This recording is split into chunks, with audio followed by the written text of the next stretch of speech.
Dearest listeners, settle yourselves comfortably, for the hearts that beat beneath the stays and silks of London know no greater terror than ruin, swift, merciless, and absolute. Hear now the most extraordinary tale of a woman who found herself balanced upon that terrible precipice, and the gentleman who chose her shame over his honor. But let us not rush, for the best stories, like a properly aged claret, must be savored slowly, each moment allowed to reveal its full complexity upon the palate. The spring of 1814 had descended upon London with particular splendor, bringing with it the usual procession of debutantes, determined mammas, and gentlemen of varying degrees of fortune and character.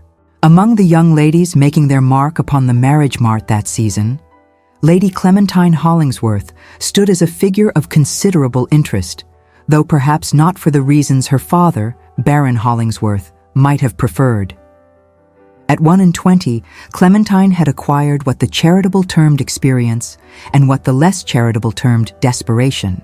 Yet the Hollingsworth crystal manufactories, those sprawling enterprises in Stourbridge that transformed sand and ash into objects of breathtaking beauty, ensured that Clementine's prospects remained gilded, if somewhat tarnished by the passage of time.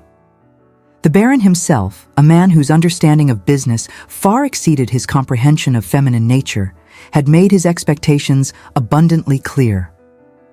Clementine was to secure an advantageous match before the season concluded, preferably to a gentleman whose title would elevate the family name as surely as her dowry would restore his depleted coffers. It was a transaction as cold and transparent as the crystal that had built their fortune, and Clementine understood her role in it perfectly. She possessed what society deemed acceptable beauty: chestnut hair that caught the light with warm undertones, gray eyes of remarkable clarity, and a figure that her modiste proclaimed ideal for the high-waisted gowns then fashionable. Yet these attributes, combined with her considerable fortune, had somehow failed to secure her a husband. The tongue whispered that Lady Clementine was too particular, too independent in her opinions, too quick to dismiss gentlemen who failed to meet her exacting standards. The truth, had anyone bothered to discern it, was somewhat more complex. Clementine had watched her elder sister wed a viscount whose cruelty revealed itself only after the marriage settlements had been signed. She had observed her childhood friend enter a union with a marquis who kept 3 mistresses and treated his wife with such indifference that she had faded into a shadow of her former self. These cautionary tales had made Clementine wary, perhaps too wary, of the men who courted her fortune while demonstrating little interest in the woman who came attached to it. The Hollingsworth townhouse on Grosvenor Square served as the stage for Clementine's daily performance of genteel availability. Each morning brought calling cards and invitations. Each afternoon a parade of morning callers who arrived precisely at 3 o'clock to pay their respects. The drawing room, decorated in the pale blue and gold that proclaimed both wealth and taste, hosted an endless succession of gentlemen who praised her appearance, complimented her fortune, and demonstrated varying degrees of sincerity. Among the regular fixtures in this theatrical production was Mr. Thaddeus Weatherby, though his presence went largely unremarked by both Clementine and her father.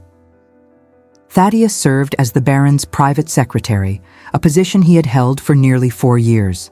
His duties encompassed everything from managing the Baron's correspondence to overseeing the London operations of the crystal business, tasks he performed with quiet efficiency and unobtrusive competence.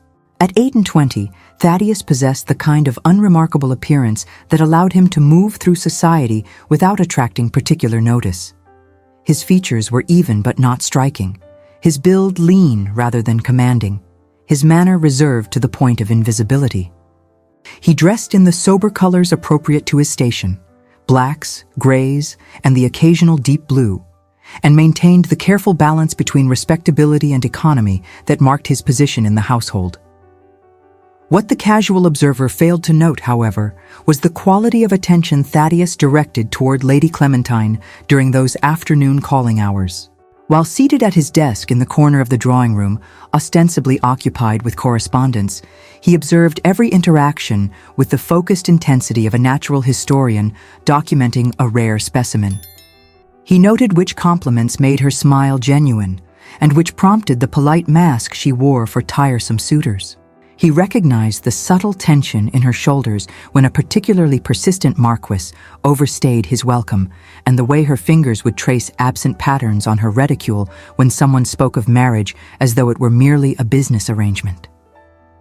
Thaddeus had loved Clementine Hollingsworth for years, a silent and impossible feeling that he kept locked away like a precious artifact. The precise moment of his emotional capitulation had occurred during a dinner party when she had defended the intelligence of women to a pompous earl who had insisted that feminine minds were unsuited for serious thought.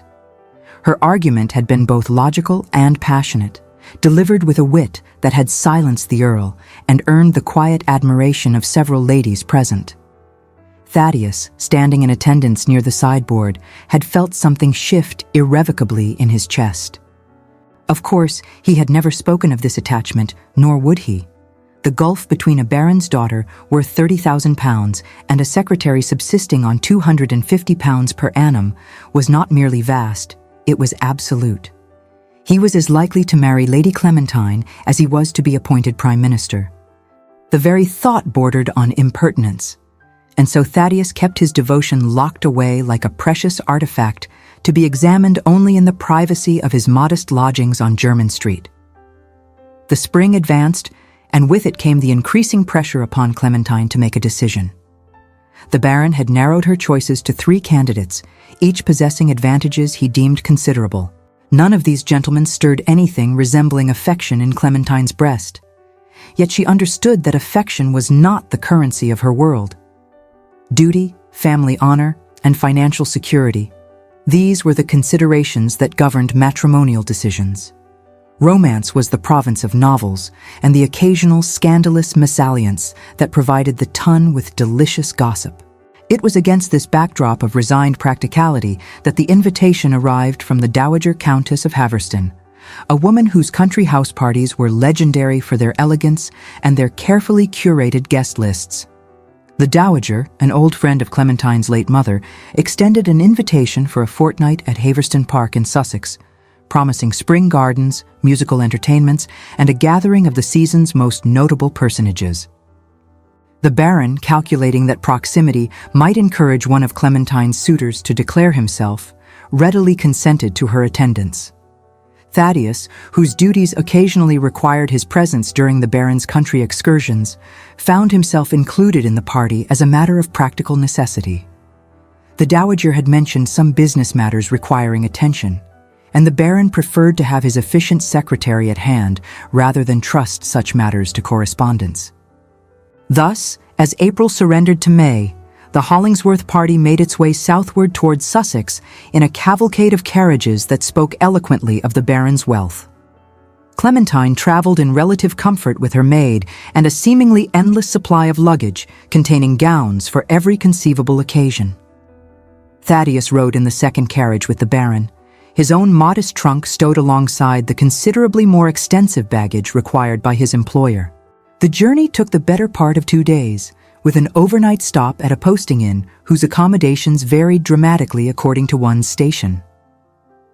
Clementine retired to a well-appointed chamber with a warming pan and fresh linens, while Thaddeus made do with a small room under the eaves that afforded him a view of the stable yard and the sounds of arriving and departing coaches throughout the night.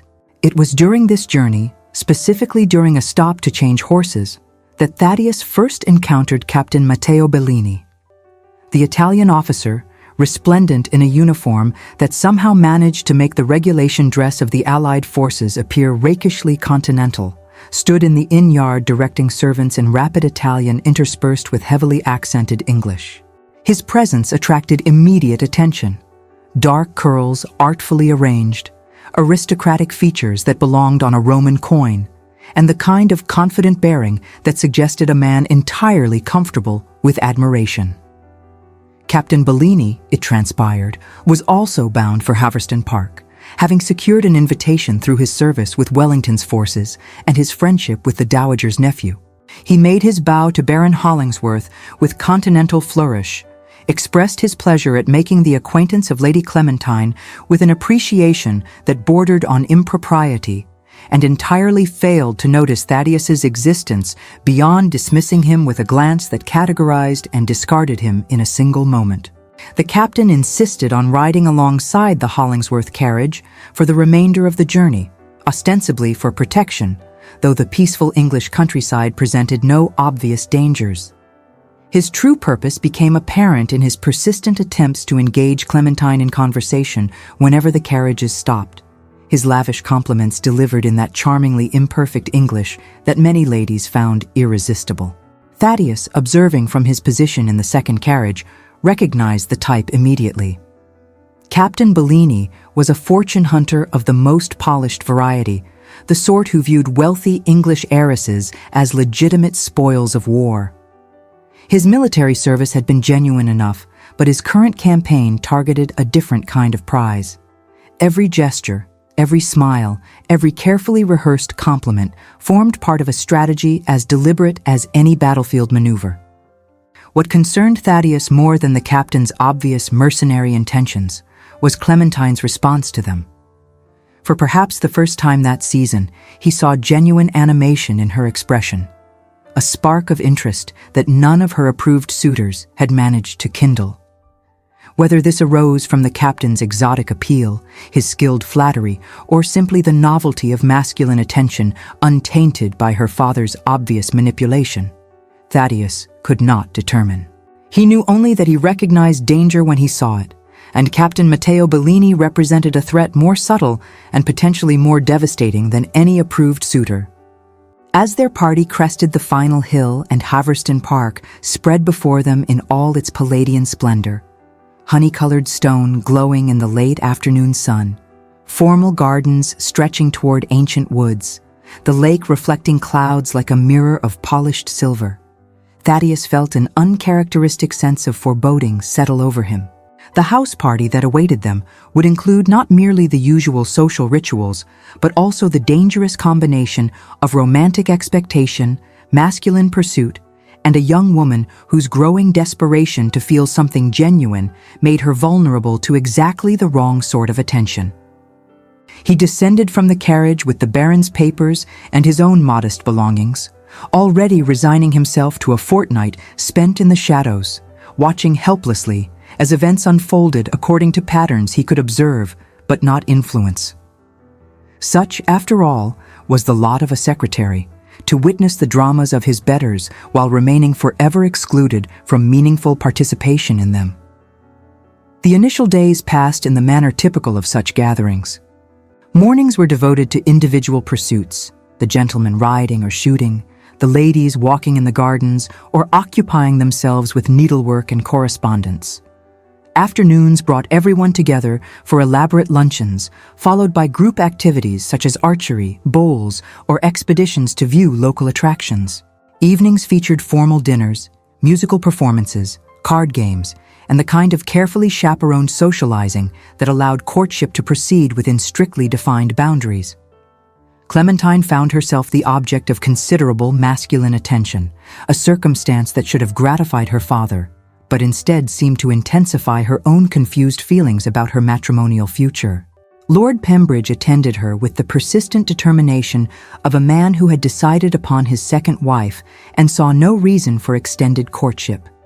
Sir Gregory displayed his wealth with the subtlety of a merchant at market, ensuring everyone understood the luxuries that awaited Lady Pembridge, or rather, Lady Winthrop, as she would become.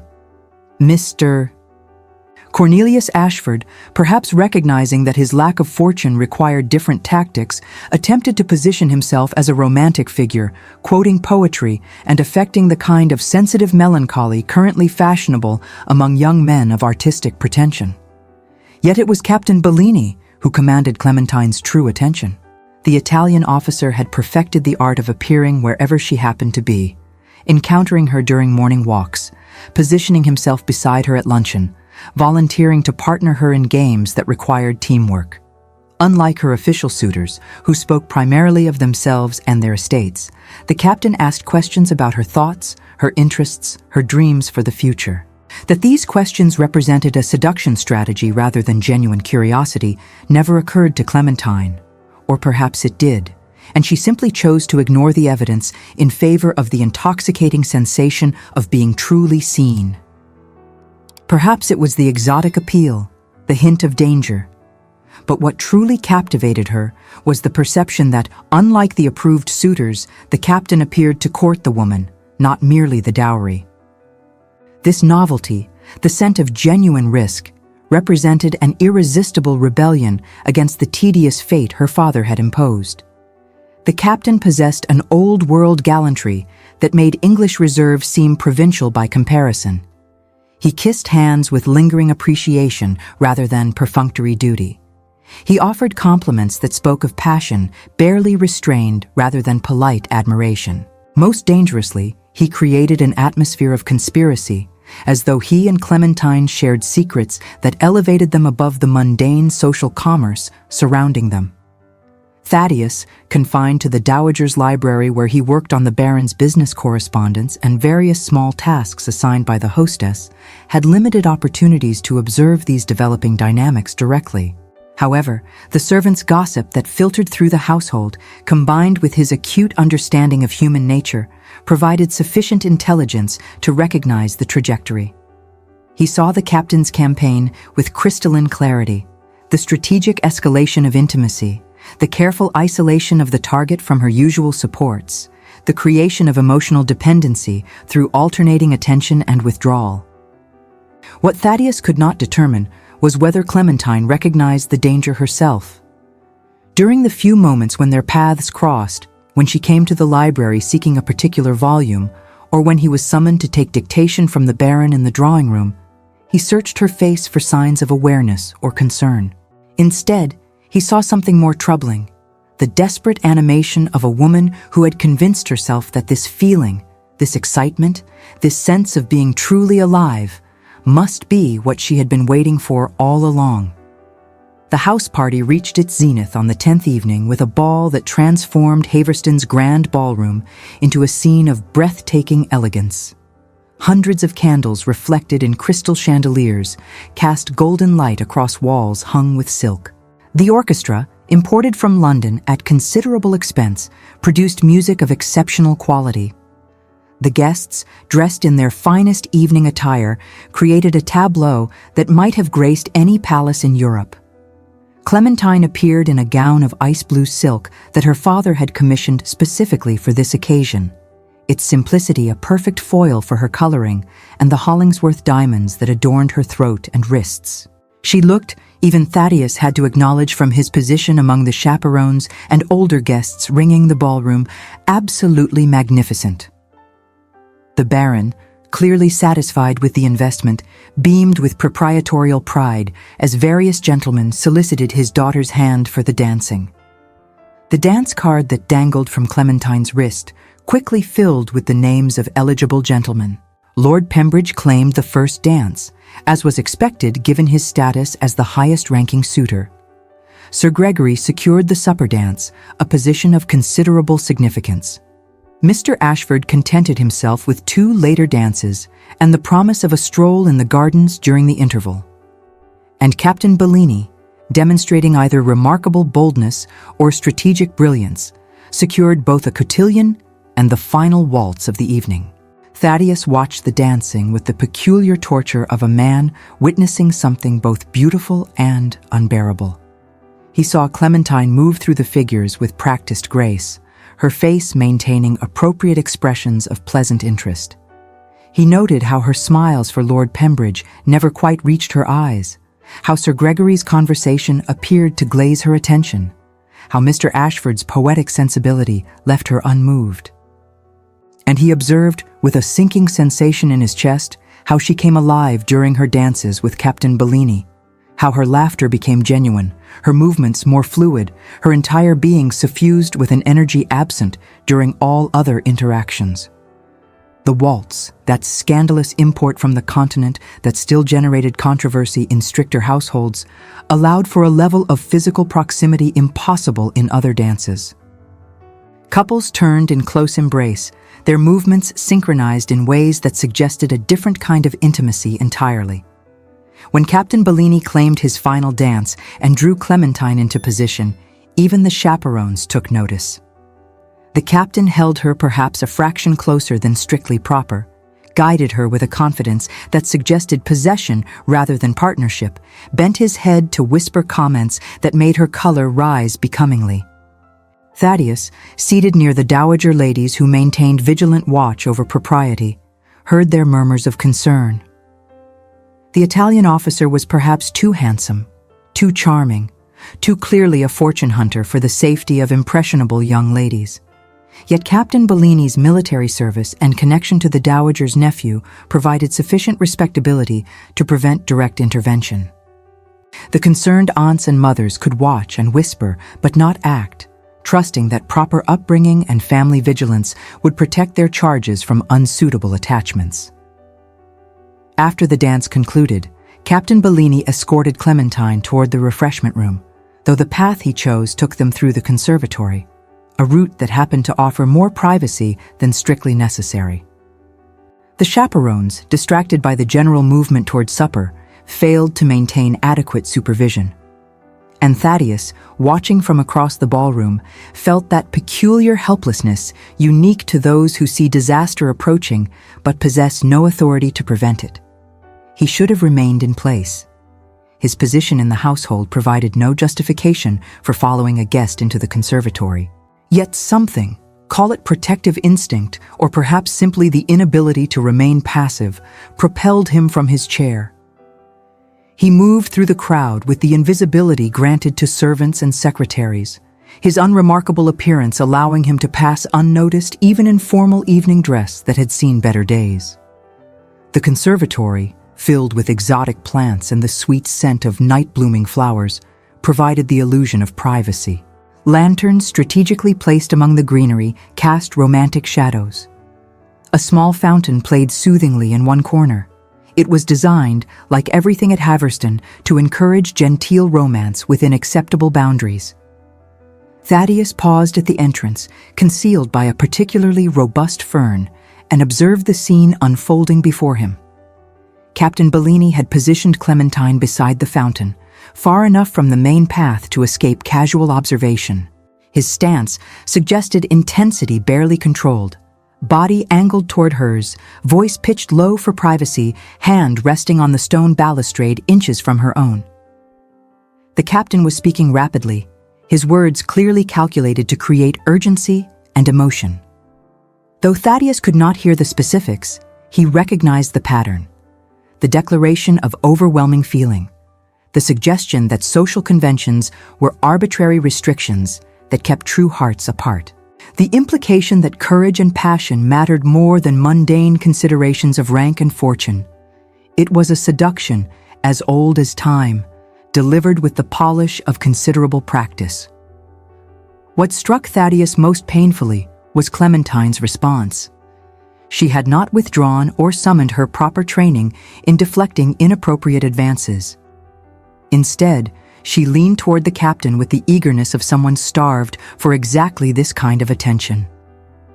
Her eyes, visible even in the uncertain light, reflected not alarm, but fascination. When Captain Bellini reached for her hand, a liberty beyond what propriety allowed, she permitted the contact. The moment stretched, laden with possibility and danger. Then voices approached from the ballroom, laughter announcing the arrival of other guests seeking refreshment or romantic ambiance. Captain Bellini released Clementine's hand with evident reluctance, stepping back to restore proper distance. His expression, visible for just a moment before he rearranged his features into appropriate public neutrality, revealed satisfaction. He had achieved his objective for the evening, laying groundwork for whatever his ultimate scheme entailed. Clementine, flushed and slightly breathless, allowed the captain to escort her back toward the ballroom, their path taking them directly past Thaddeus's concealment. For a brief moment, her eyes met his, and recognition flashed across her features. She knew he had witnessed the scene, understood that her reputation now rested partially in the hands of a man whose existence she barely acknowledged. Then the moment passed, and she turned away, the captain's hand still resting proprietarily on her arm. Thaddeus remained among the ferns long after they departed, his thoughts a tumult of concern and calculation. He had seen enough of the world to recognize that Captain Bellini would not be content with mere flirtation. The Italian clearly intended seduction in its fullest sense, counting on Clementine's combination of desperation and naivety to overcome her better judgment. And Clementine, starved for genuine feeling after 3 years of mercenary courtship, seemed dangerously willing to mistake practiced technique for authentic passion. The remainder of the ball passed in a blur of forced normalcy. Thaddeus returned to his inconspicuous position, maintaining the facade of a servant occupied with his duties. He watched the Baron bask in his daughter's social success, entirely oblivious to the undercurrents that Thaddeus could perceive as clearly as storm clouds on a summer horizon. He observed the approved suitors continuing their pursuit, equally unaware that their competition came not from each other, but from a predator of far more dangerous variety. Later, as the guests dispersed to their chambers and Haverston settled into the quiet hours of early morning, Thaddeus stood at the window of his modest room in the servants' wing. The house stretched before him, its windows gradually darkening as candles were extinguished. Somewhere in that vast structure, Clementine was presumably retiring to her well-appointed chamber, perhaps still thinking of the captain's words in the conservatory. And somewhere else, Captain Bellini plotted his next move in a campaign that would culminate in either marriage or ruin. Outcomes that, from Thaddeus's perspective, appeared equally disastrous. He should have spoken to someone, warned the Baron, alerted the Dowager, somehow intervened to prevent the catastrophe he felt approaching. Yet what could he say? That he had observed an Italian officer holding Lady Clementine's hand? That he suspected mercenary intentions despite having no concrete evidence? His position provided neither authority nor credibility. Secretaries who overstepped their bounds found themselves seeking new employment, references conspicuously absent from their records. And so Thaddeus did nothing, though the inaction cost him a sleepless night and the bitter knowledge that loving someone did not grant one the right or ability to save them from their own choices. The morning following the ball dawned gray and threatening, as though the weather itself had chosen to reflect the moral atmosphere that Thaddeus sensed gathering over Haverston. Rain began before breakfast and continued throughout the day, confining the house party indoors and creating the kind of forced intimacy that either strengthened connections or revealed incompatibilities. Clementine appeared at breakfast with a subdued quality that her father, typically obtuse regarding female emotional states, interpreted as fatigue from the previous evening's entertainment. She wore a morning dress of simple muslin, the shawl drawn close around her shoulders, suggesting tension rather than chill.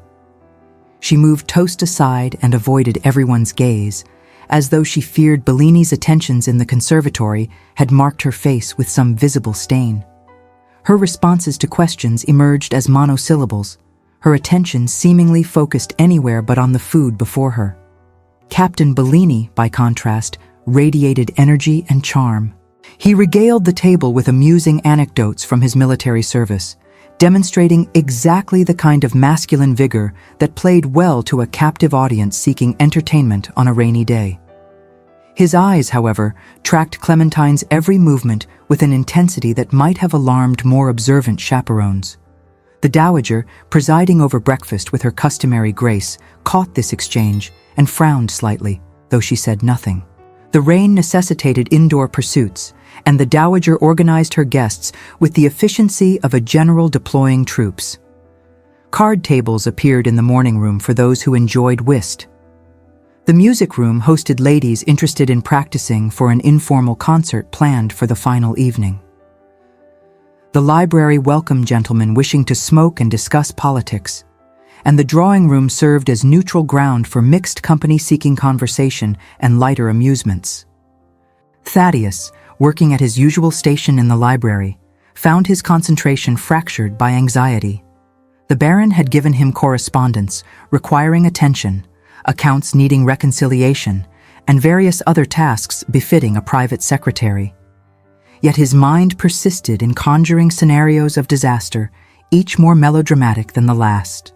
He imagined confronting Captain Bellini, warning him away from Clementine, a fantasy that dissolved immediately upon consideration of the vast gulf between a secretary's authority and an officer's social standing. He envisioned speaking to Clementine herself, cautioning her about the captain's true intentions, a notion equally absurd given their respective positions. The morning passed with excruciating slowness. Through the library windows, Thaddeus could see the rain intensifying, transforming the manicured lawns into sodden expanses and the graveled drives into streams of muddy water. The house itself seemed to contract, its usual spaciousness replaced by a sense of compression as 20-odd persons found themselves unable to escape one another's company. Shortly before luncheon, Clementine entered the library seeking a volume on botanical illustration that the Dowager had mentioned during breakfast. She moved through the room with the careful precision of someone aware of being observed, though her awareness appeared to extend only to those she considered her social equals. Thaddeus, occupied with ledgers at his desk, might have been another piece of furniture for all the notice she took of his presence. She located the volume on a high shelf and reached for it, her height insufficient to the task. The expected scenario, in which a gentleman would materialize to assist a lady in distress, played out with theatrical timing as Captain Bellini appeared in the doorway, drawn apparently by some supernatural awareness of opportunities for gallantry. He crossed to her side, retrieved the book with ease, and presented it with a bow that managed to be simultaneously respectful and suggestive. The captain did not immediately depart. Instead, he lingered, ostensibly examining nearby volumes while maintaining a quiet conversation with Clementine. Their voices, pitched low, carried to Thaddeus's position as indistinct murmurs rather than coherent words. Yet their body language spoke eloquently.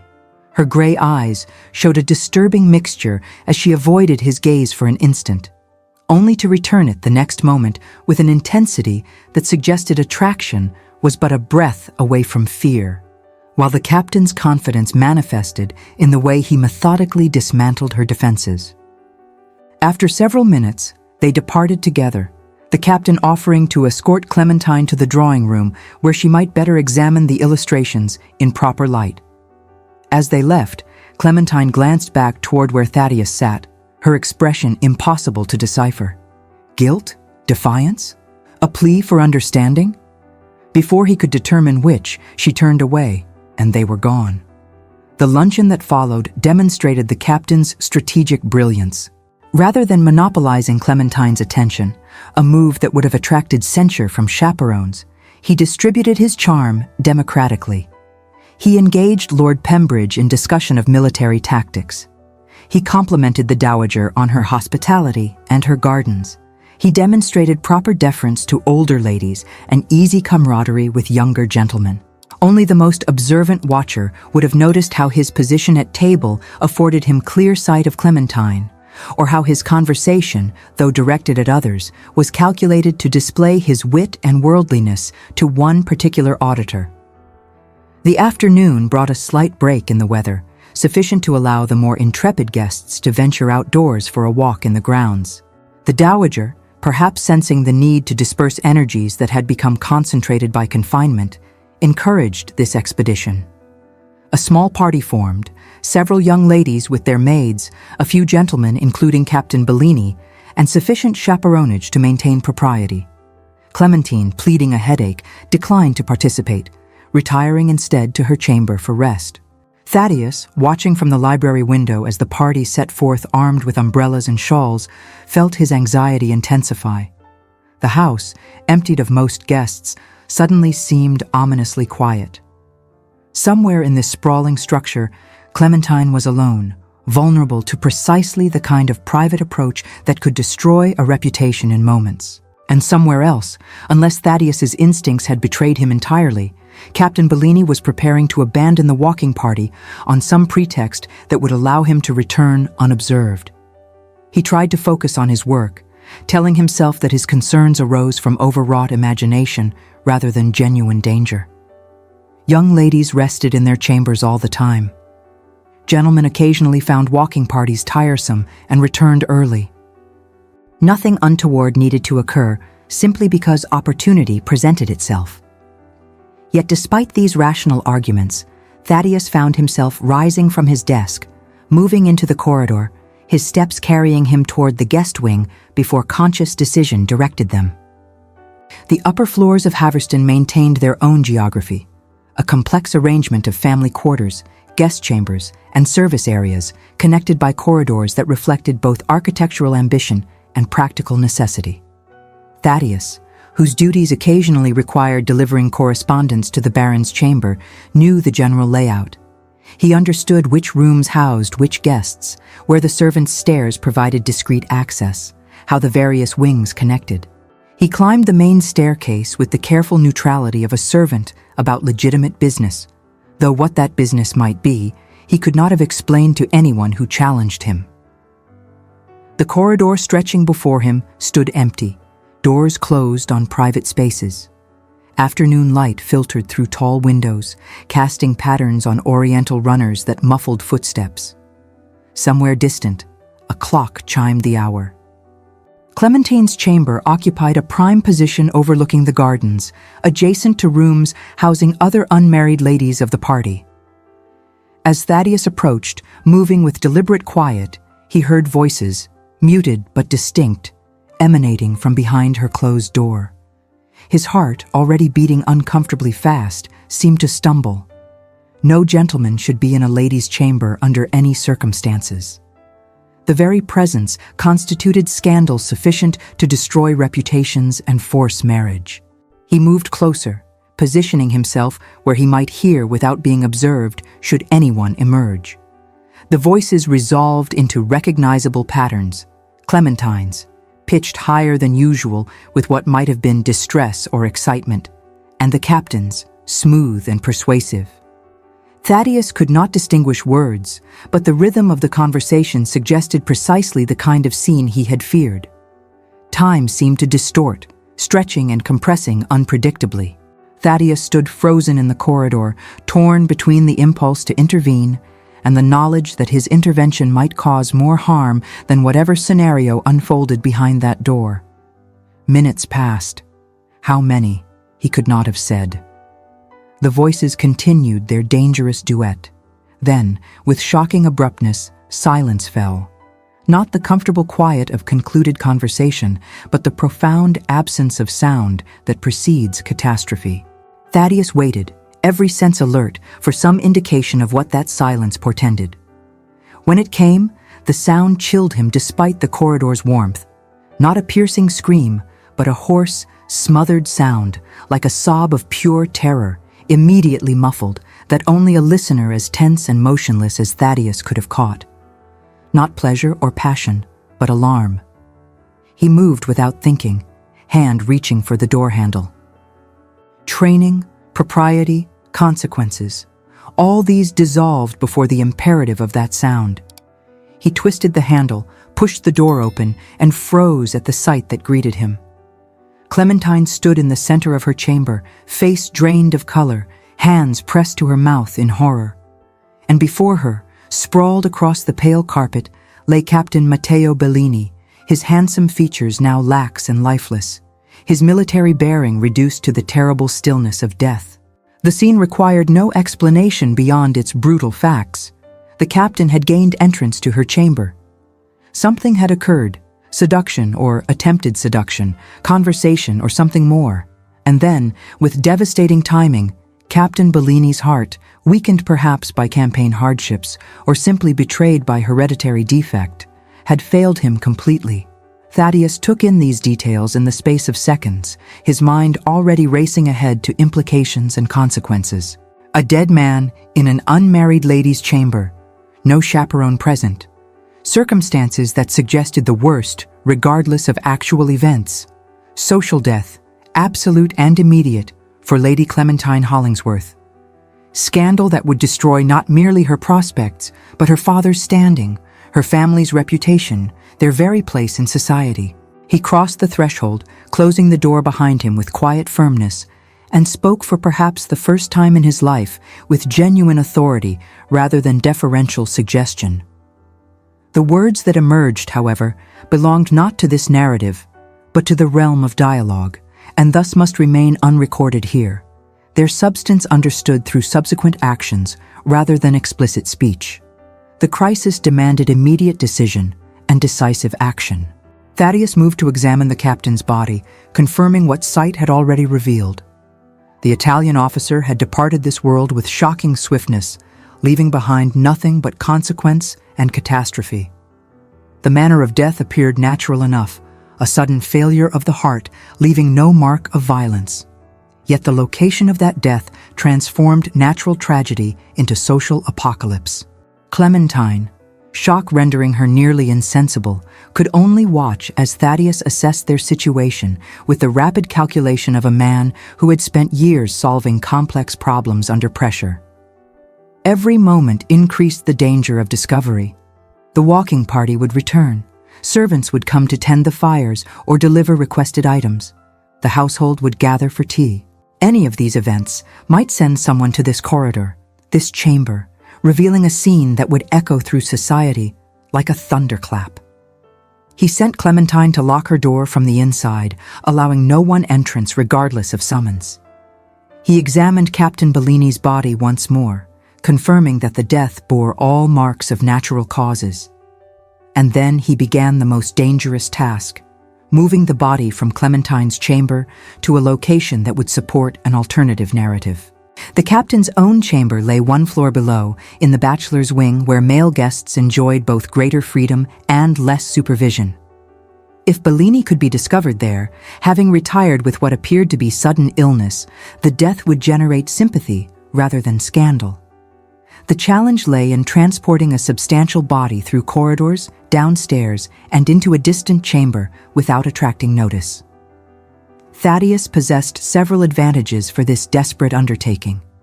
His position in the household meant servants paid him little attention, considering him neither master nor fellow servant, but something between that failed to register as remarkable.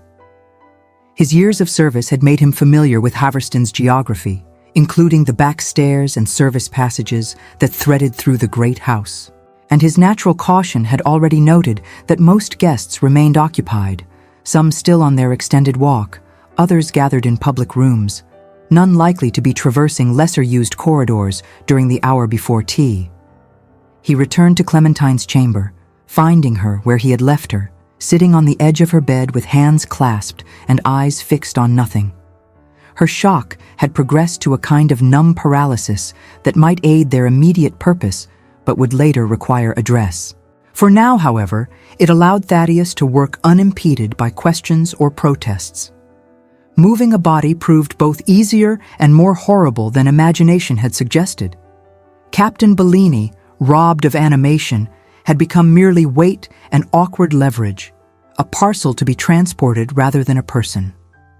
Thaddeus, discovering reserves of strength born from desperation, managed to maneuver the captain into a position that allowed for carrying. He took a blanket from Clementine's bed to wrap the body, creating both disguise and assistance. The journey through Haverston's passages represented the longest minutes of Thaddeus's life.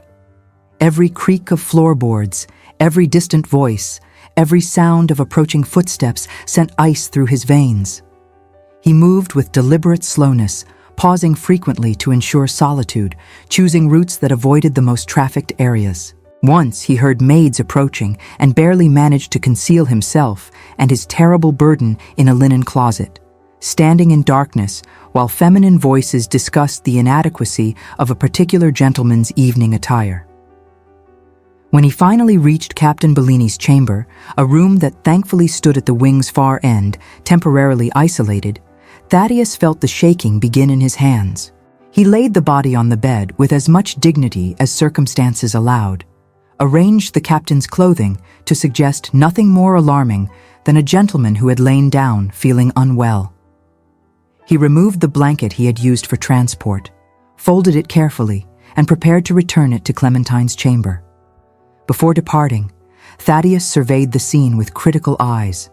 A decanter of brandy stood on the bedside table, a glass nearby still holding dregs of spirits. He poured a small amount of brandy into the glass and placed it in the captain's hand, creating the impression of a man who had taken refreshment before being struck down. The narrative practically wrote itself. Captain Bellini had returned early from the walk, complained of feeling unwell, retired to his chamber for rest, and suffered a fatal episode while reclining. Satisfied that the scene would support this interpretation, Thaddeus returned through the same careful route to Clementine's chamber. He found her still seated on her bed, though she now clasped his handkerchief. When had he given her that? And her eyes tracked his entrance with something approaching awareness. What passed between them in that moment transcended the limitations of their respective positions. Thaddeus, the invisible secretary, had committed actions that could see him transported if discovered. Clementine, the lady of privilege, owed her reputation and possibly her life to a man she had never truly seen before. The weight of this debt, the magnitude of this secret, bound them in ways that social convention could neither acknowledge nor accommodate. Thaddeus worked quickly to restore Clementine's chamber to innocence. He smoothed the carpet where the captain had fallen, adjusted furniture to eliminate any suggestion of disturbance, opened a window slightly to disperse any lingering scent of masculine presence. His actions carried the mechanical precision of one who had moved past fear into the realm of pure necessity. Finally, when all appeared as it should, Thaddeus turned to Clementine. Her color had begun to return, shock gradually surrendering to understanding. She looked at him with eyes that now truly saw him, perhaps for the first time, despite their years of peripheral acquaintance. The question hung between them, unspoken but unavoidable. Why had he done this? Why had a man of no particular connection or obligation taken risks that could destroy his entire future? The answer, of course, lay in those 3 years, 2 months, and approximately 17 days of silent devotion. Yet speaking such truth exceeded what propriety or prudence allowed. Instead, Thaddeus offered practical instruction. She must compose herself, appear at tea as though nothing untoward had occurred, demonstrate perfect normalcy when the inevitable discovery of the captain's death prompted household alarm. Any deviation from expected behavior would attract precisely the kind of scrutiny that could unpick their desperate fiction. Clementine nodded, her composure visibly strengthening. She was, Thaddeus recognized, fundamentally resilient beneath her genteel exterior. The shock that had rendered her helpless was yielding to the same intelligence that had allowed her to navigate 3 seasons of the marriage mart without succumbing to complete cynicism. She would play her part because she understood the necessity of it.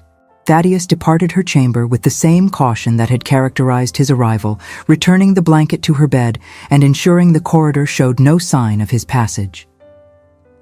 As he descended toward the ground floor, he heard sounds of the walking party's return.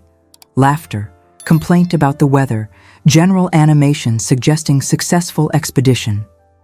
In moments, these people would learn of Captain Bellini's death and respond with appropriate shock. The household would transform into chaos as servants were summoned, doctors sent for, the machinery of death set into motion. He reached the library and resumed his position at the desk as though he had never left it. Though his hands shook so badly, he had to clasp them together to achieve stillness. The Baron's correspondence lay exactly where he had abandoned it, unchanged testimony to a world that continued regardless of private catastrophes. The discovery came shortly after tea, announced by a servant's scream that brought the entire household running. The scene in Captain Bellini's chamber played out with gratifying adherence to Thaddeus's constructed narrative. The unfortunate officer, apparently stricken by sudden illness, had expired in his chamber. The doctor, summoned from the village, confirmed what examination suggested: a failure of the heart, swift and fatal, leaving no mark but cessation of life. Such tragedies occurred, particularly among military men, whose constitutions had been tested by campaign hardships. Sad, certainly, but comprehensible within the medical understanding of the age. The dowager, managing crisis with the same competence she brought to social orchestration, made arrangements for the captain's body and notification of his military superiors. The household, shocked by mortality's sudden appearance at what should have been a pleasure party, responded with the mix of genuine sympathy and dramatic reaction typical of such events. Ladies retreated to their chambers, overcome by sensibility. Gentlemen gathered to discuss the tragedy with the mixture of solemnity and excitement that death among the young and vigorous inevitably produced. Clementine appeared briefly, demonstrating exactly the right degree of shock and sympathy. She expressed appropriate regret for the captain's untimely demise, noted that she had barely known him, and then withdrew to her chamber, citing distress at death's sudden reminder of mortality's fragility. Her performance convinced everyone, including her father, who patted her hand absently and pronounced himself pleased that she possessed proper feminine feeling. Over the following days, as the house party dissolved prematurely and guests dispersed to their various estates, Thaddeus watched Clementine with covert attention. She maintained perfect composure publicly, demonstrating nothing beyond appropriate solemnity at the tragedy that had touched their gathering. Yet in unguarded moments, when she thought herself unobserved, he caught glimpses of the woman beneath the facade. Not grief precisely, for she had barely known the captain despite his determined courtship. Rather, a kind of shocked awareness of how narrowly she had escaped complete ruin and what that escape had cost the man who had engineered it. They had no opportunity for private conversation. Their respective positions prohibited such contact, and the heightened attention following Captain Bellini's death made any irregular behavior particularly dangerous. Yet as the Hollingsworth party prepared to depart Haverston, Clementine found a moment to pass near where Thaddeus stood, reviewing travel arrangements. Their eyes met for an instant, hers conveying something that might have been gratitude or recognition, or simply the acknowledgement that they now shared a secret that could never be spoken. The return journey to London passed in uncomfortable silence. The Baron, disappointed that the house party had failed to produce an engagement, occupied himself with business correspondence. Clementine stared out the carriage window at passing countryside, her thoughts opaque. And Thaddeus, traveling as before in the second carriage, reflected on the curious mathematics of sacrifice. He had risked everything, reputation, position, freedom itself, for a woman who could never acknowledge the debt. Yet given the same circumstances again, he knew without doubt that he would make identical choices. The weeks following their return from Haverston brought London into the full glory of the season's height. But for those most intimately connected to the events in Sussex, the city's pleasures carried unexpected complications. Captain Bellini's death, though attributed to natural causes, had generated ripples of gossip that reached even to the drawing rooms of Mayfair. The whispers concerned nothing specific. No one suggested scandal, yet the association of a sudden death with a house party gave the entire affair an aura of drama that society found irresistible to discuss. Clementine found herself navigating these conversational minefields with increasing skill, though the effort extracted a toll that manifested in the shadows beneath her eyes and the new brittleness in her smile. She continued attending balls and routs as the season demanded, accepting calls from her approved suitors, maintaining the fiction that her primary concern remained securing an advantageous marriage. Yet something fundamental had shifted in her bearing, a quality that Lord Pembridge interpreted as increased maturity and Sir Gregory viewed as appealingly subdued femininity. Only Thaddeus, watching from his habitual position of invisible observation, recognized the truth. Clementine was haunted, not by the captain himself, but by the knowledge of what had nearly occurred and what had been done to prevent discovery. Every social gathering carried the risk of encountering someone who had been at Haverston, someone who might make a comment or observation that threatened the careful narrative they had constructed. The strain of maintaining perfect composure while carrying such terrible knowledge was slowly eroding her usually resilient spirit. For Thaddeus, the weeks brought their own peculiar torment. He had committed actions that violated every principle of honor and law, not for personal gain, but for a woman who would never be his. The weight of this secret pressed upon him constantly, manifesting in dreams that brought him awake in his modest lodgings covered in cold sweat. He dreamed of exposure, of the magistrate examining Captain Bellini's body and discovering evidence of movement post-mortem. He dreamed of servants who had seen him in corridors where he had no business being. He dreamed of Clementine's face when the truth emerged and she realized his actions had doomed them both. Yet the worst dreams involved not exposure, but recognition. Visions in which Clementine acknowledged what he had done and offered her hand in marriage out of obligation and gratitude. These dreams disturbed him far more than nightmares of prosecution, for they revealed the terrible truth he had known from the beginning. He did not want her gratitude. He wanted her love, freely given and genuine, and that could never exist in the shadow of the debt she owed him. The 6th week after their return brought a complication that threatened to transform their careful secret into public scandal. It arrived in the form of Lord Edmund Hollingsworth, Clementine's elder brother, who had been traveling on the continent during the house party and knew nothing of events at Haverston beyond the basic facts of Captain Bellini's death. Lord Edmund, a man of 32 years who had inherited their father's business acumen while unfortunately acquiring none of his restraint, had returned to England with debts that required immediate attention. Gaming losses incurred in Paris and Rome, combined with an expensive mistress and investments in ventures of dubious legitimacy, had left him in desperate need of funds that his allowance could not accommodate. He turned, as always, to his father's coffers, only to be refused with unusual firmness by the Baron, who was growing weary of funding his son's dissolute lifestyle. Thwarted in direct approach, Lord Edmund turned his attention to his sister's marital prospects. If Clementine could be pushed toward accepting one of her wealthy suitors, her grateful brother might expect some financial consideration as reward for his encouragement. He began inserting himself into Clementine's social schedule with unprecedented frequency, playing the attentive brother while simultaneously assessing which suitor offered the most potential for exploitation. It was during one of these performances of fraternal devotion that Lord Edmund made a discovery that would shatter the fragile peace Thaddeus had constructed. While calling at Grosvenor Square to escort Clementine to a morning exhibition at Somerset House, Edmund wandered into the study where Thaddeus worked on the Baron's correspondence. Bored and idle, Edmund began examining papers on the desk, ostensibly seeking something to read, but actually hoping to find information about his father's current financial position. What he found instead was a letter, partially written in Thaddeus's careful hand, addressed to the Bishop of London.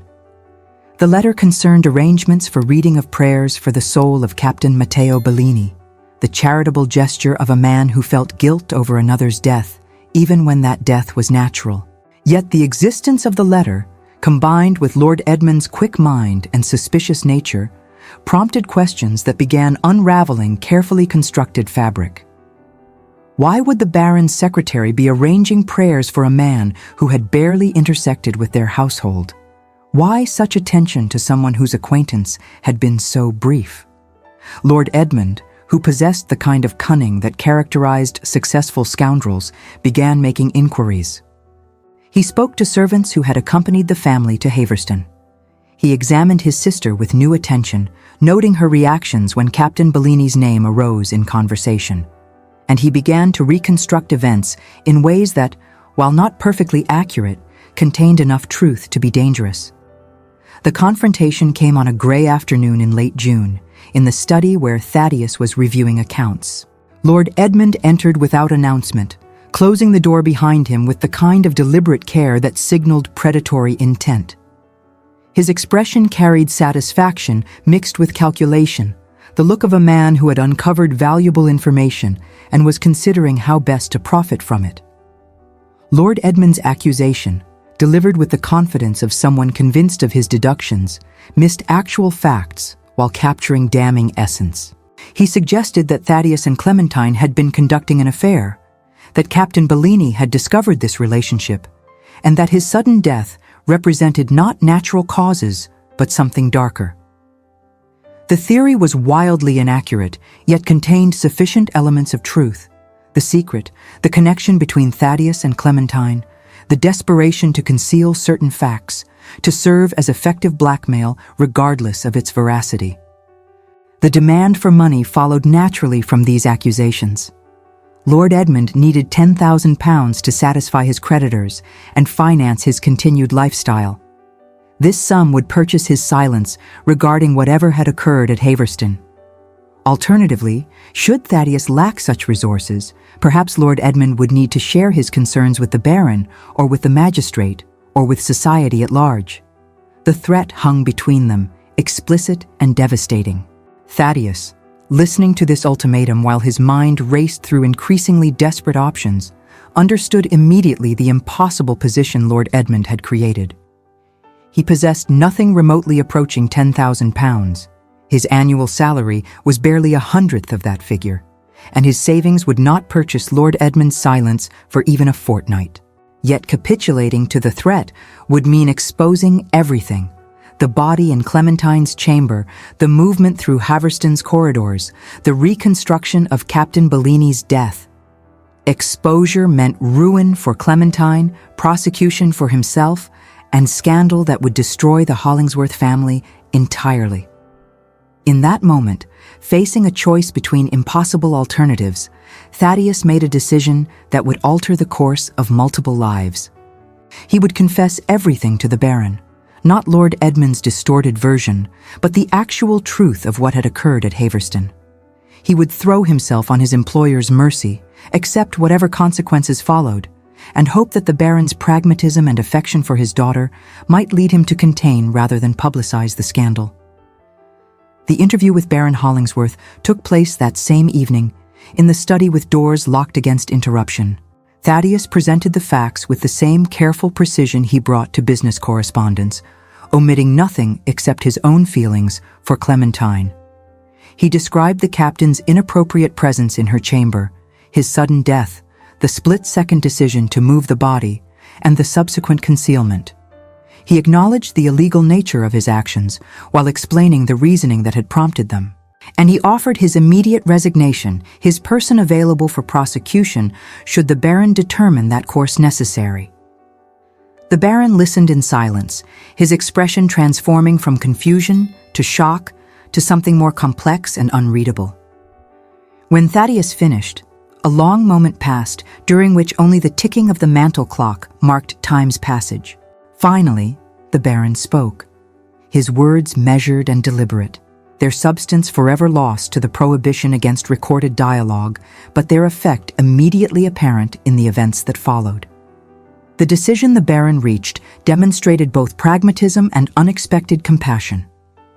He recognized that prosecuting Thaddeus would inevitably expose Clementine's involvement, creating exactly the scandal Thaddeus had risked everything to prevent.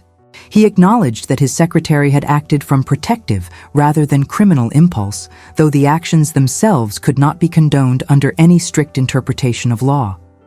And he understood that Lord Edmund's blackmail represented an ongoing threat that required immediate and decisive countermeasure. What emerged from this interview was a plan that satisfied practical necessity while demanding considerable sacrifice from all parties. Thaddeus would not face prosecution, but neither could he remain in the Baron's employ. The very knowledge he possessed made him a permanent risk, and his continued presence would invite exactly the kind of scrutiny they needed to avoid. He would leave London immediately, taking a position the Baron would arrange in one of the northern manufactories, far from the Tun's attention and memory. As for Lord Edmund's blackmail, the Baron would deal with his son through methods available to fathers of substantial means and limited patience. The details of this arrangement remained opaque, but the result proved effective. Lord Edmund left for an extended tour of Scotland the following week, his debts mysteriously satisfied and his interest in his sister's affairs notably diminished. And Clementine, the Baron summoned her to his study the day after learning the truth, and whatever transpired during that interview left her pale and withdrawn. She did not attend social functions for the following week, pleading indisposition. When she resumed her routine, she carried herself with a new fragility that her suitors interpreted variously as feminine delicacy or appealing vulnerability. Thaddeus departed London 3 days after his confession, his meager belongings packed into a single trunk. He left no forwarding address beyond the manufactory, where he would take up his new position. His departure occasioned no particular notice. Secretaries came and went, after all, and the Ton had no interest in the movements of such insignificant persons. On his final evening in London, Thaddeus walked past the Hollingsworth townhouse on Grosvenor Square, looking up at the windows that glowed warm against the gathering dusk. Somewhere in that elegant structure, Clementine was presumably preparing for yet another evening of social performance, playing her role in the marriage market with determination born from limited alternatives. They had not spoken since Haverston. They would never speak again. The sacrifice he had made required this separation, for proximity could only endanger what his actions had preserved. As he turned away from Grosvenor Square, heading toward the modest inn where he would spend his last night in London, Thaddeus felt the peculiar emptiness of having achieved something while losing everything. He had saved Clementine's reputation at the cost of his position, his prospects, and any possibility of remaining in her orbit. The mathematics of this exchange should have seemed unfavorable, yet he found no regret in his heart. Love, he had discovered, operated according to logic that made sacrifice seem not merely acceptable, but necessary. The manufactory where Thaddeus took up his new position occupied a sprawling complex on the outskirts of Manchester, far from London's elegance and society's scrutiny. The Hollingsworth Crystal Works represented the source of the family's wealth, that alchemy of sand, ash, and fire that produced objects of fragile beauty. Thaddeus's role as assistant manager placed him in direct contact with the production processes, the workers, and the intricate logistics that transformed raw materials into luxury goods destined for aristocratic tables. The work proved both demanding and oddly satisfying.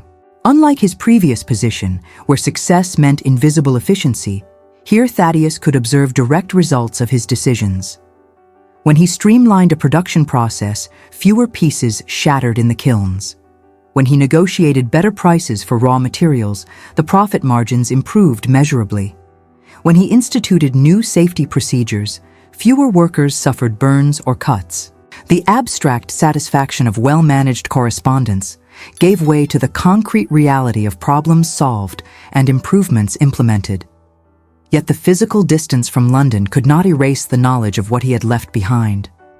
In his modest rooms near the manufactory, Thaddeus followed society news through publications that arrived from the capital.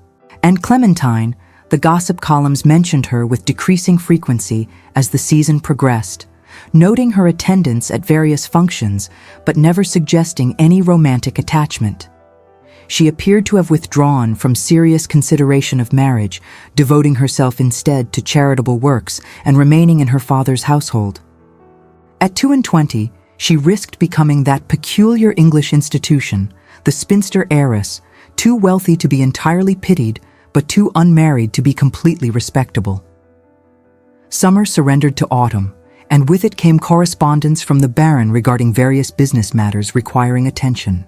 The letters maintained strict formality, discussing production quotas and distribution arrangements without any reference to personal matters or the circumstances that had prompted Thaddeus's relocation. Yet embedded within these business communications were details that suggested the Baron held no ill will. Recommendations for advancement, mentions of excellent reports reaching him about the Manchester operation, occasional bonuses that exceeded what strict accounting would justify. It was through one of these letters, arriving in late October, that Thaddeus learned of a development that sent ice through his veins despite the warmth of his office fire. Lord Edmund Hollingsworth had returned to London, his Scottish exile apparently concluded.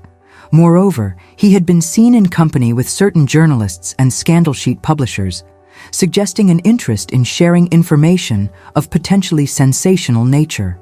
The Baron's letter requested that Thaddeus prepare certain documentation regarding the household's activities during the previous spring, particularly any correspondence or accounts that might prove relevant to disputes regarding timeline or presence. The implication was clear. Lord Edmund, either having exhausted the funds provided for his silence, or simply deciding that selling Scandal promised greater profit than accepting payment, was preparing to publicize his version of events at Haverston. Whether motivated by resentment toward his father, need for money, or simple malice toward a sister who had always outshone him, Lord Edmund apparently judged the time right to transform private knowledge into public entertainment. Thaddeus understood immediately that any scandal, however inaccurate in details, would destroy what his sacrifice had preserved.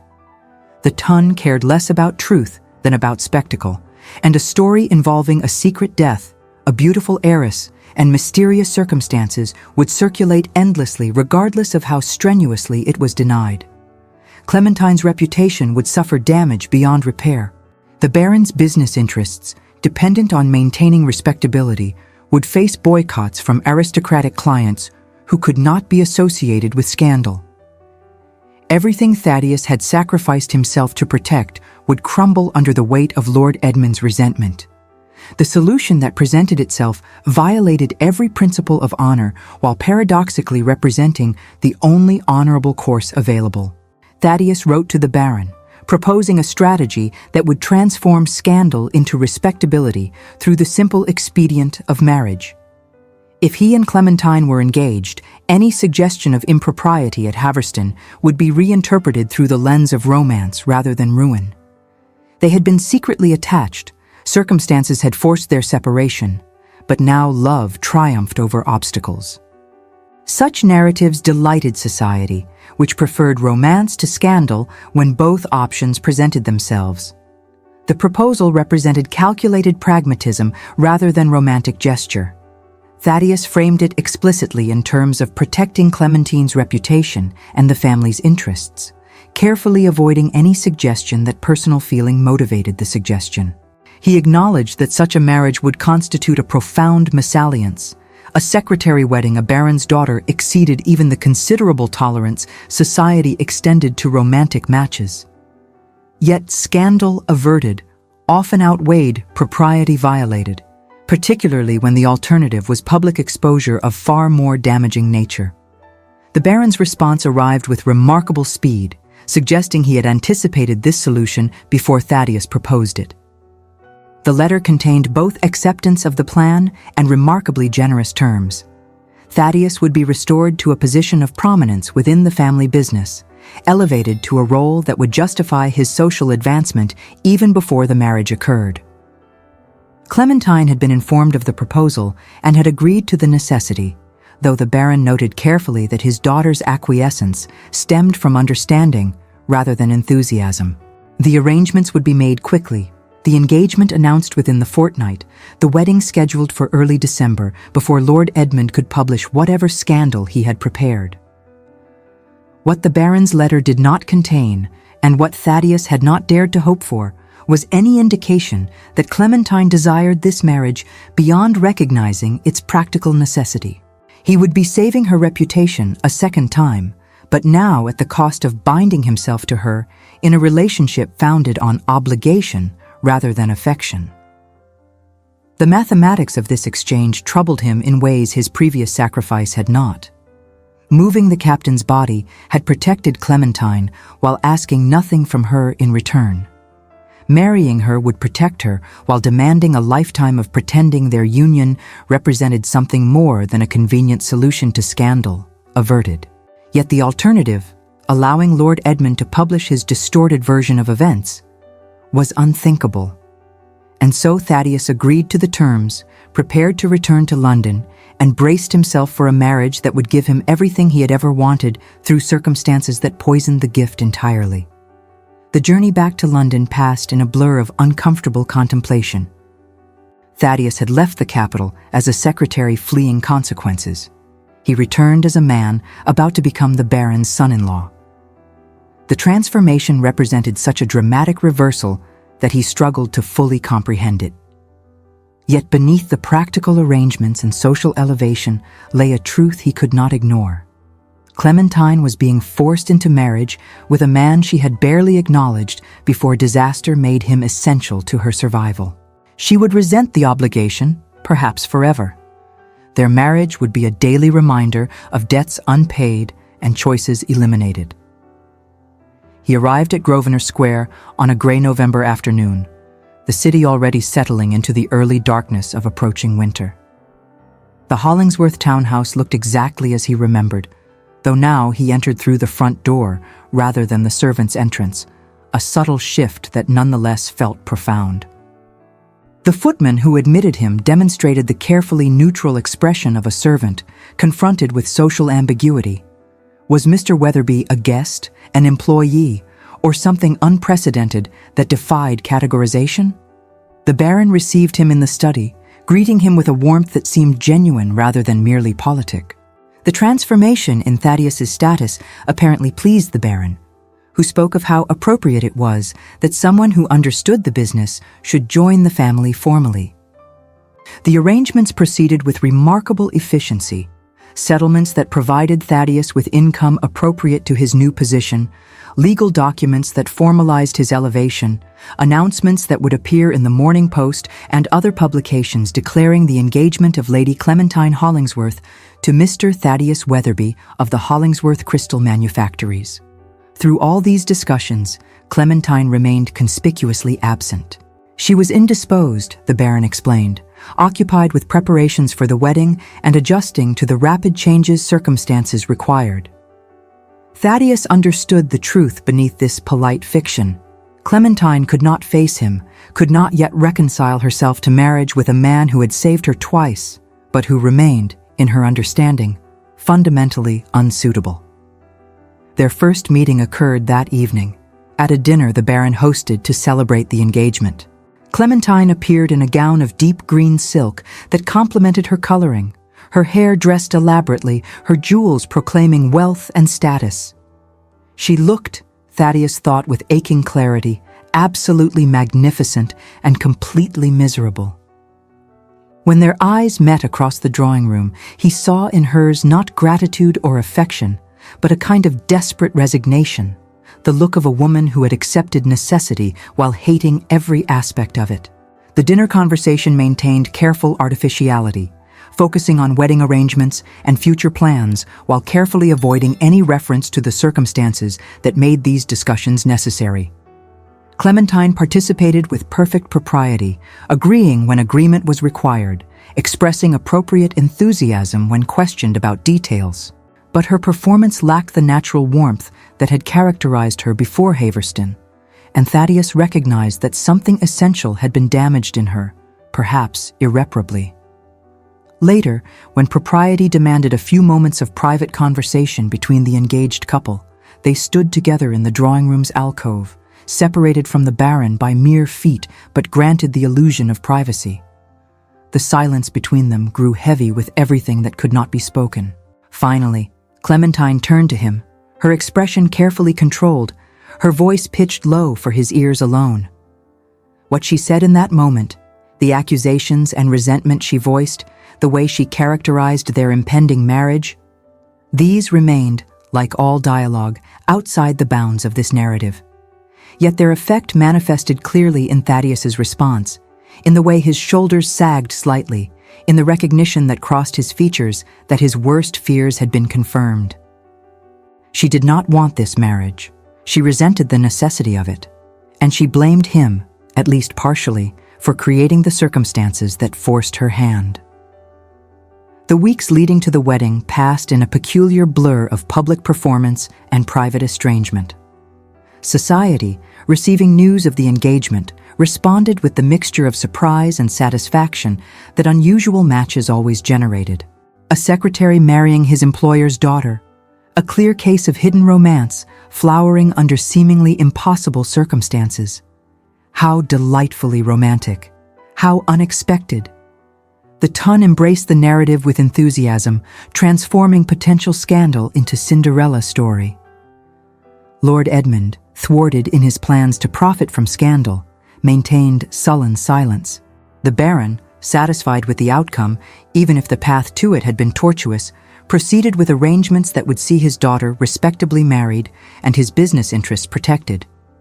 And Clementine maintained her perfect performance of a woman preparing for marriage with appropriate joy, though anyone who truly observed her would note the absence of genuine happiness in her gray eyes. Thaddeus, caught in currents beyond his control, accepted his role with the same resignation Clementine demonstrated. He attended fittings for wedding clothes, participated in discussions about the ceremony, made all the proper responses when questioned about his good fortune. Yet privately, in his rooms at night, he confronted the bitter reality that he was about to marry the woman he loved under circumstances that poisoned any possibility of genuine connection. The irony did not escape him. He had loved her silently for years, never imagining circumstances might allow for acknowledgement of that attachment.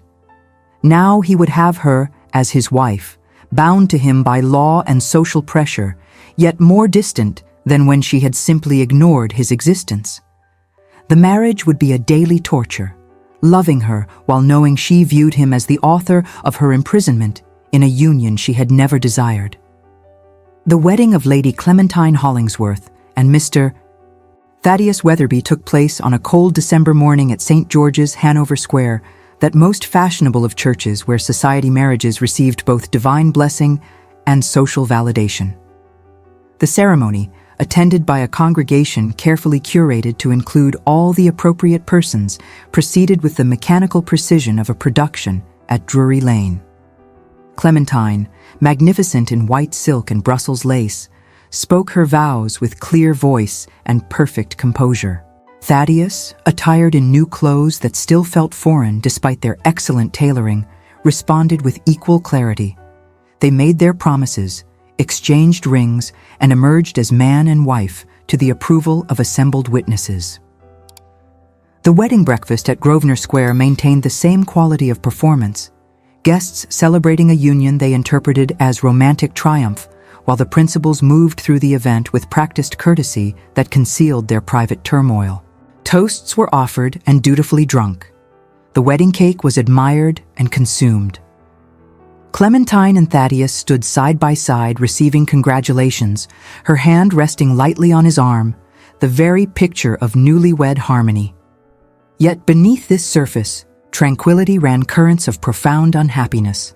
Clementine maintained her composure through sheer will, but Thaddeus, who had learned to read her expressions with the precision born of years of covert observation, recognized the brittleness of her control. She despised this situation, despised him for being both savior and jailer, despised herself for the circumstances that had necessitated this marriage. Every congratulation received, every well-wishing comment endured, drove the knife of obligation deeper. For Thaddeus, the day represented the culmination of a nightmare disguised as a dream. He had won the woman he loved through circumstances that made that love impossible to acknowledge or reciprocate. They would share a home, a life, a marriage bed, yet the distance between them exceeded what mere physical separation could create. He had become what every romantic hero dreaded, the man who possessed his beloved's presence while knowing absolutely that he did not possess her heart. The wedding night, approached with dread by both parties, passed in a kind of frozen formality that would have been comic had it not been so tragic. The Baron had provided them with a suite at Grillon's Hotel, that establishment on Albemarle Street, where aristocratic travelers enjoyed both luxury and discretion. Thaddeus and Clementine entered their chambers as strangers thrust together by circumstance, neither quite knowing how to navigate the intimacy marriage demanded. The weeks that followed established patterns that would define their marriage for the foreseeable future. They took up residence in a handsome house on Mount Street that the Baron provided as wedding gift, an establishment sufficiently grand to support Thaddeus's new position in the family business, yet not so ostentatious as to attract accusations of vulgar display. They furnished it with taste that reflected Clementine's aesthetic sensibility and Thaddeus's careful economy, creating rooms that demonstrated both wealth and restraint. Yet the social adjustment proved more difficult than either had anticipated. Clementine found herself struggling with gestures that should have been simple, accepting Thaddeus's hand to descend from their carriage, enduring the knowing glances of servants who had known her as a baron's daughter and now witnessed her married to a former secretary. The weight of social demotion, though cushioned by wealth, pressed upon her in unexpected moments. Thaddeus threw himself into work with an intensity that bordered on obsession, managing the London operations of the Hollingsworth enterprises with the same meticulous attention he had once devoted to his employer's correspondence. The business thrived under his management, profits increasing as inefficiencies were eliminated and new markets explored. He proved himself worth the social elevation the marriage had conferred, silencing those who had whispered that he was merely a fortune hunter who had exploited circumstances. Clementine, for her part, embraced the charitable works that provided acceptable occupation for married ladies of her station. She began administering charitable efforts for the workers' families in Stourbridge, involving herself with local parish organizations and church charities that depended on new funding rather than established aristocratic patronage. The work satisfied something in her, perhaps the need to feel useful beyond merely ornamental, perhaps the desire to transform her unwanted fortune into tangible good. Her dedication earned praise from the local community and genuine gratitude from those she helped. Yet despite these individual accomplishments, their marriage remained a hollow thing, a structure of propriety containing no genuine warmth. They were cordial to each other, considerate even, but the formality between them never dissolved into the easy intimacy that characterized successful partnerships. They attended social functions together, presenting the appropriate appearance of marital harmony. They discussed household matters and business concerns with adult competence. They shared a home and a name and a bed, yet remained fundamentally separate. The revelation that would finally crack this brittle facade came not through dramatic confrontation, but through a simple domestic accident. 3 months into their marriage, on a gray March afternoon, Clementine entered Thaddeus's study, seeking a book she believed she had left there. The room stood empty. Thaddeus had been called away to the manufactories on some urgent matter, and Clementine moved about it with the liberty afforded by solitude.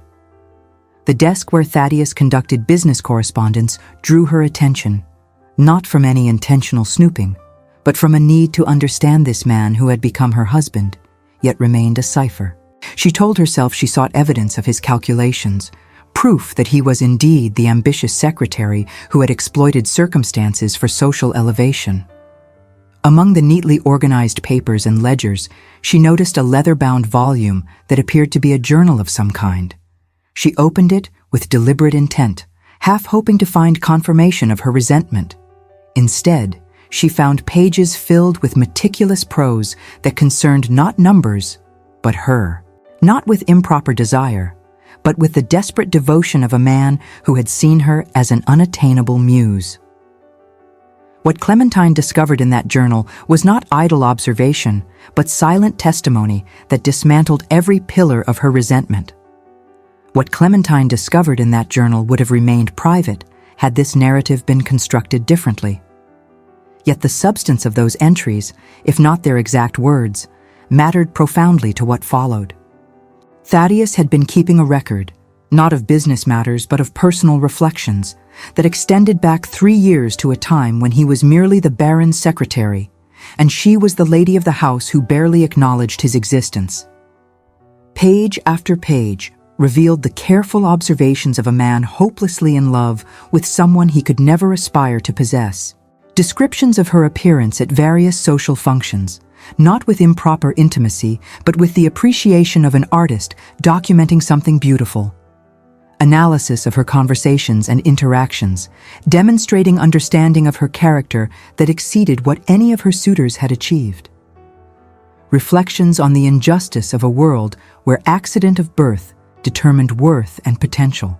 Most devastatingly, the journal contained entries from Haverston and its aftermath, recording Thaddeus's terror during the crisis, his certainty that protecting her required any sacrifice, his knowledge that his actions would separate him from her forever. He had moved Captain Bellini's body not expecting reward or even gratitude, but simply because allowing her ruin was unthinkable. He had confessed to the Baron not to force marriage, but to prevent Lord Edmund's blackmail from destroying her. Every action that had led to their current situation arose not from ambition or calculation, but from love so profound it demanded sacrifice without hope of reciprocation. The final entries, written since their marriage, carried a quality of quiet despair that pierced Clementine's heart more effectively than any dramatic declaration could have done. Thaddeus recorded his daily observation of her unhappiness, his knowledge that their marriage represented a prison she endured rather than a partnership she embraced. He wrote of loving her while knowing she despised him, of living with her while remaining fundamentally alone. The entries demonstrated both acceptance of this situation and profound grief at its necessity. Clementine stood in her husband's study, the journal trembling in her hands, and felt the careful edifice of her resentment crumble. She had been so certain of her narrative, the secretary who had taken advantage of scandal to elevate himself, the man who had trapped her into marriage through circumstances he had helped create. Yet the journal revealed a completely different story, one in which she appeared not as victim, but as the beloved whom sacrifice had protected. The realization brought not relief, but something more complex and painful, recognition of her own cruelty. For 3 months, she had treated her husband with cold courtesy, punishing him for saving her, resenting him for loving her. She had transformed their marriage into exactly the kind of empty performance she had once feared, never recognizing that the man beside her would have given anything, had given everything to earn her genuine affection rather than forced proximity. When Thaddeus returned that evening, he found Clementine waiting in his study, the journal open on his desk between them, like evidence at a trial. Her face carried an expression he had never seen before, not anger or resentment, but something softer and more vulnerable. The words that passed between them in that moment transformed everything, though their substance must remain, as always, beyond this narrative's scope. What followed was not sudden passion or dramatic reconciliation. Real life seldom accommodated such theatrical moments. Instead, Clementine and Thaddeus began the slow, awkward process of actually becoming acquainted with each other as people rather than social constructs. They talked, truly talked, for perhaps the first time since circumstances had thrust them together. She learned about his childhood as the younger son of a country squire whose death had left the family in reduced circumstances. He learned about her fears of becoming merely decorative wealth, valued for her fortune, but not herself. They discussed Haverston honestly, confronting the trauma and terror that had bound them together. Clementine acknowledged her responsibility for the circumstances that had led to Captain Bellini's presence in her chamber. She had been flattered by his attention, had allowed him liberties that propriety prohibited, had believed his practiced seduction represented genuine feeling.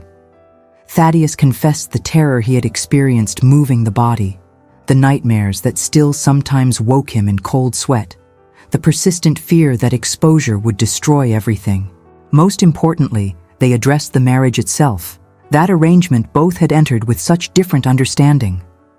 Clementine admitted her resentment had stemmed not from Thaddeus's actions, but from her own sense of powerlessness, her hatred of being rescued when she had wanted to be valued. Thaddeus explained that he had agreed to the marriage not to trap her, but to prevent worse scandal, though he acknowledged the selfishness of claiming her even through such circumstances. They apologized to each other, not merely with words, but with the painful honesty of two people who had hurt each other and themselves through misunderstanding. From this foundation of brutal truth, something remarkable began to emerge. Not love instantaneously kindled, neither believed in such fairy tale transformations, but genuine partnership based on respect and understanding. They discovered they actually enjoyed each other's company when not burdened by resentment and obligation. Clementine found that Thaddeus possessed not merely business acumen, but genuine intelligence and surprising wit. Thaddeus discovered that his wife's beauty was the least interesting thing about her, that her mind and character exceeded anything her elegant exterior suggested. The months that followed brought gradual transformation of their household from prison to sanctuary. They began taking breakfast together, using the time to discuss plans for the day or share interesting items from the morning papers. They attended social functions not as duty but as partnership, discovering they made an effective team in navigating the Tun's complexities. They found themselves sharing small jokes, developing the kind of private language that characterized genuine intimacy. Most significantly, Clementine began using her considerable fortune in ways that demonstrated trust in Thaddeus's judgment and partnership in his ambitions. When he proposed expanding the crystal manufactories to include new production techniques, she provided capital and enthusiastic support. When he suggested establishing schools for workers' children, a radical notion that most manufacturers dismissed as unnecessary expense, she funded the endeavor personally and involved herself in its administration. Together, they transformed the Hollingsworth enterprises from merely profitable business into something approaching social innovation. Workers received better wages and safer conditions. Families had access to education and medical care. The manufactories became models that other industrialists studied, proving that profit and human welfare were not mutually exclusive. The changes earned both criticism from traditionalists and praise from reformers, establishing Thaddeus and Clementine as figures of note beyond mere social position. As spring yielded to summer, their marriage evolved in ways neither had anticipated. The formal politeness that had characterized early months dissolved into genuine affection. They found themselves seeking each other's company, not from obligation, but from desire for connection. The physical intimacy that had begun as awkward duty transformed into something that brought them both pleasure and deepening bond. They were becoming, gradually and almost accidentally, genuinely married. One evening in late July, as they sat together in the drawing room, Clementine with her correspondence, Thaddeus with business documents, a comfortable silence settled over them. It was the kind of quiet that required no filling, the companionable peace of two people content in each other's presence. Clementine looked up from her letter and observed her husband in profile, noting the concentration with which he reviewed figures, the slight furrow between his brows that appeared when calculations proved challenging. In that moment, examining this man whom circumstance had given her as husband, Clementine experienced a realization that struck with crystalline clarity. She loved him. Not the desperate passion she had mistaken for feeling with Captain Bellini, not the obligatory affection society prescribed for marriage, but something deeper and more durable. She loved his intelligence and integrity. She loved his quiet competence and unexpected humor. She loved the way he looked at her as though she were remarkable rather than merely beautiful. She loved him, and the knowledge brought not terror, but a profound sense of rightness. Thaddeus, looking up from his documents, caught her expression and found himself unable to look away. Something in her eyes, some softness he had never seen before, made his breath catch. For 3 years he had loved this woman, first hopelessly from distance, then painfully through forced proximity. Now, in this quiet moment, he saw reflected in her face something that looked remarkably like the feeling he had always harbored. The words that passed between them, the declarations made without audience or rehearsal, belonged to them alone. Yet their effect manifested in the way Clementine rose from her chair and crossed to where Thaddeus sat, in how she took his hand without self-consciousness, in the kiss they shared that carried neither duty nor desire for show, but simple truth. They had traveled a peculiar path to reach this point, through scandal and sacrifice, resentment and revelation, but they had arrived nonetheless at something genuine and valuable. The remaining months of that year brought not dramatic transformation, but deepening of what had begun. They became partners in the fullest sense, equal contributors to their shared life, genuine companions who valued each other's thoughts and presence. The Tun, observing their obvious harmony, congratulated itself on having predicted such success from the beginning, conveniently forgetting the gossip that had accompanied their engagement. Lord Edmund, thoroughly defeated in his various schemes, had departed once more for the continent. his father having made clear that further interference in family matters would result in permanent disinheritance. His absence troubled no one, least of all Clementine, who had learned that family loyalty must sometimes yield to self-protection. The Baron, observing his daughter's genuine happiness, took satisfaction in having engineered what he now chose to remember as a love match he had encouraged from the beginning. As autumn arrived and the anniversary of that terrible house party at Haverston approached, Thaddeus and Clementine took a private journey to Sussex, ostensibly to visit the Dowager Countess, but actually to confront ghosts that still occasionally troubled their dreams. They walked in the gardens where courtship had unfolded, stood in the ballroom where Clementine had waltzed with a man whose death had nearly destroyed her future. The visit proved cathartic, transforming traumatic memory into mere history, something that had happened but no longer had power to wound. On their final evening at Haverston, standing together watching sunset paint the Sussex countryside in shades of gold and rose, Clementine spoke of how strange it was that catastrophe had led them to happiness. Had Captain Bellini not died in such terrible circumstances? Had Thaddeus not risked everything to protect her? Had scandal not forced their marriage, they would have remained forever separated by social convention. Disaster had become, through peculiar alchemy, the foundation for something precious. Thaddeus, his arm around his wife's waist in casual intimacy that would once have seemed impossible, acknowledged the irony, but suggested different perspective. Perhaps what appeared as disaster was actually Providence arranging circumstances to overcome obstacles that otherwise would have proven insurmountable. Perhaps the apparently terrible events had simply revealed what was always meant to be, stripping away pretense to expose essential truth. They returned to London as winter approached, to the house on Mount Street that had become home in the deepest sense, to the life they had built together from unpromising materials. Their marriage, forged in scandal and cemented through crisis, had become something that neither could have anticipated. A genuine partnership based on respect, affection, and growing love. The Tun considered them fortunate, and for once, the Tun was absolutely correct. Thus concludes the story of Lady Clementine Hollingsworth and Mr. Thaddeus Weatherby. For the listeners of this age, they represent a perfect paradox. A marriage begun in ruin, sustained by sacrifice, and ultimately crowned by a love so absolute it had dared to choose shame over all the empty honors of the tone.